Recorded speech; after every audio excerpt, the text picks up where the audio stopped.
রহমানির রহিম। আমি মোহাম্মদ শাহজাহান আলী। আজকের ক্লাস রিটেনিং ওয়াল সম্পর্কে। অধ্যায় ৮, রিটেনিং ওয়াল। রিটেনিং ওয়াল কাকে বলে?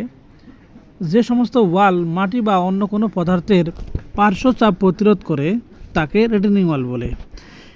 রিটেনিং ওয়াল সাধারণত পাহাড়ি এলাকার রাস্তার পাশের মাটি এবং নদী ভাঙ্গন এলাকার মাটি ভাঙ্গন প্রতিরোধ করার জন্য এই রিটেনিং ওয়াল নির্মাণ করা হয়। রিটেনিং ওয়ালের সাধারণত দুটি অংশ। খাড়া অংশটাকে বলা হয় স্টেম এবং আনুভূমিক অংশটাকে বলা হয় বেস। এই হলো আমার খাড়া অংশটাকে বলা হয় স্টেম এবং এই যে আনুভূমিক অংশটা এটাকে বলা হয় বেস।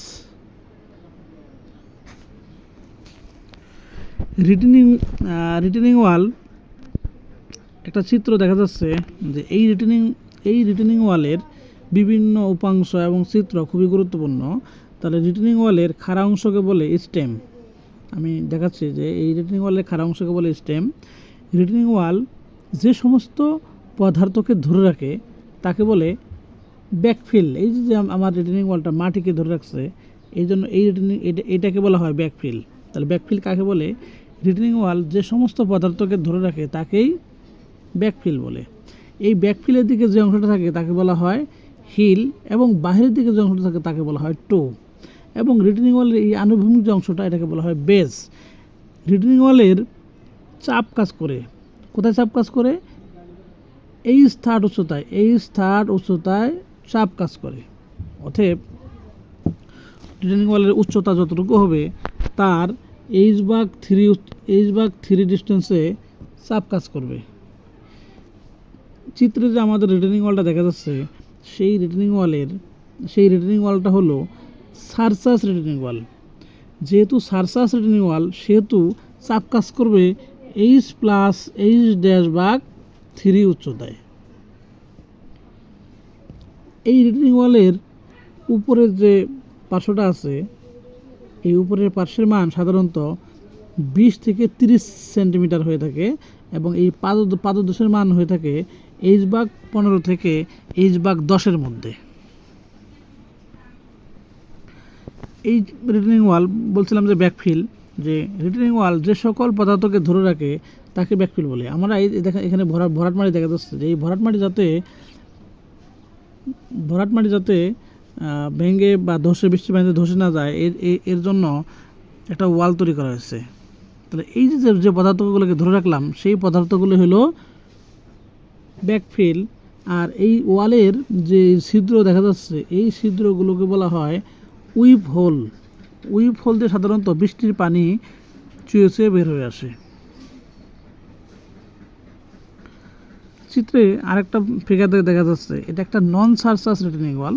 আর নন সারচাস রিটেনিং ওয়ালটা হলো যে আমরা যে ব্যাকফিল যে মাটিগুলোকে ধরে রাখবো সেই মাটিগুলোর এই উপরিতল যদি কি থাকে আনুভূমিক থাকে তবে তাকে নন সারচাস রিটেনিং ওয়াল বলা আছে যে ব্যাকফিলের উচ্চতা যদি ওয়ালের উপরিভাগের সমতায় আনুভূমিক থাকে তাকে স্বাভাবিক বোঝা বহনকারী অথবা নন সারচাস রিটেনিং ওয়াল বলে। এটা হলো সারচাস রিটেনিং ওয়াল। অতএব সারচাস রিটেনিং ওয়াল হলো এই যে আমি যে মাটিটা ভরাট মাটিকে ধরে রাখলাম সেটা যদি আনুভূমিক থেকে কি থাকে তির্যকভাবে থাকে, মানে আনুভূমিকের সাথে হেলানো অবস্থা থাকে তবে তাকে সারচাস রিটেনিং ওয়াল বলে। এবং আনুভূমিক সাথে যে কোণ তৈরি করে তাকে বলা হয় অ্যাঙ্গেল অফ সারচাস।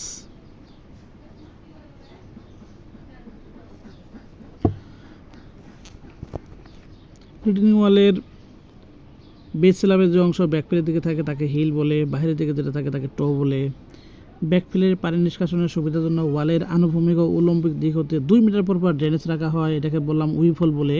উইপ হোল সাধারণত সর্বনিম্ন মাটির লেভেল থেকে 30 সেমি উপরে রাখা উচিত। তবে একটা উইপ হোল থেকে আরেকটা উইপ হোলের দূরত্ব হবে 2 মিটার, যেখান থেকে বৃষ্টির পানি নিষ্কাশন হবে। চিত্রে একটা কাউন্টারফোর্ট রিটেনিং ওয়াল দেখা যাচ্ছে। যে কাউন্টারফোর্ট রিটেনিং ওয়ালটা হলো যে ওয়াল 6 মিটারের অধিক উচ্চতা বিশিষ্ট হয় তাকে কাউন্টার ফোর্ট রিটেনিং ওয়াল বলে। রিটেনিং ওয়াল সাধারণত 3 ধরনের হয়: গ্র্যাভিটি রিটেনিং ওয়াল, ক্যান্টিলিভার রিটেনিং ওয়াল, কাউন্টার ফোর্ট রিটেনিং ওয়াল। গ্র্যাভিটি রিটেনিং ওয়ালটি হলো যে সমস্ত রিটেনিং ওয়াল তার নিজস্ব ওজন দ্বারাই পার্শ্বচাপ প্রতিরোধ করে তাকে গ্র্যাভিটি রিটেনিং ওয়াল বলে। এই গ্র্যাভিটি রিটেনিং ওয়াল 3 মিটার পর্যন্ত উচ্চতা সম্পন্ন ওয়ালের ক্ষেত্রে এই জাতীয় ওয়াল নির্মাণ করা হয়। তাহলে 3 মিটার পর্যন্ত গ্র্যাভিটি রিটেনিং ওয়াল তৈরি করা যাবে। আর এই গ্র্যাভিটি রিটেনিং ওয়ালের প্রস্থ হবে উচ্চতার 0.4 থেকে 0.5 অর্থাৎ 4 থেকে 5%। আর এটা 3 মিটার পর্যন্ত নির্মাণ করা হয়। ক্যান্টিলিভার রিটেনিং ওয়াল, এটি আরসিসি দ্বারা উল্টা কি আকৃতির মতো করে নির্মাণ করা হয়। এর দুটি অংশ থাকে। প্রথম অংশটি উলম্ব আরসিসি স্ল্যাব যাকে স্টেম বলে, এটা মাটির পার্শ্বচাপকে প্রতিরোধ করে এবং মাটিকে যথাস্থানে ধরে রাখে। দ্বিতীয় অংশটি আনুভূমিক আরসিসি স্ল্যাব যাকে বেজ স্ল্যাব বলে। বেজ স্ল্যাবের বাইরের বর্ধিত অংশকে টো এবং অভ্যন্তরের ভাগের প্রসারিত অংশকে হিল বলে। আমি এখানে ফিগারটা যদি ড্র করতে চাই, যে এই হলো আমার একটা ক্যান্টিলিভার রিটেনিং ওয়াল, এইটা হলো আমাদের স্টেম, এটা আমার হিল, এটা টো, এটা বেস, এবং এই যে পাশে যে মাটিকে আমরা ধরে রাখবো এটাকে বলা হয় ব্যাকফিল। কাউন্টার ফোর্ট রিটেনিং ওয়াল, যে রিটেনিং ওয়ালের উচ্চতা 6 মিটারের অধিক হয় তাকে কাউন্টার ফোর্ট রিটেনিং ওয়াল বলে। এই হলো কাউন্টার ফোর্ট রিটেনিং ওয়াল। স্থিরতা কোণ অথবা অ্যাঙ্গেল অফ রিপোজ সাধারণত এই আনুভূমির সাথে যদি কোনো আমি মাটি স্তূপ করে রেখে দিই, এই আনুভূমির সাথে যে একটা কোণ তৈরি হয় তাকে অ্যাঙ্গেল অফ রিপোজ বলা হয়। কোনো সমতল স্থানে মাটি বা অনুরূপ কোনো পদার্থ হালকাভাবে সঞ্চিত করলে তা স্বাভাবিকভাবে ঘুরিয়ে স্থিরতা লাভ করে এবং এই স্থায়ী স্তূপ আকার ধারণ করে। আনুভূমিক তলের সাথে এই স্তূপাকার মাটির পার্শ্বদের যে কোণে স্থিরতা লাভ করে তাকে স্থিরতা কোণ বলে, অ্যাঙ্গেল অফ রিপোজ যাকে বলা হয়।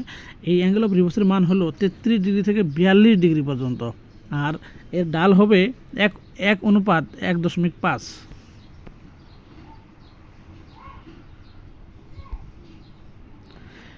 রিটেনিং ওয়ালের স্থিরতা বর্ণনা।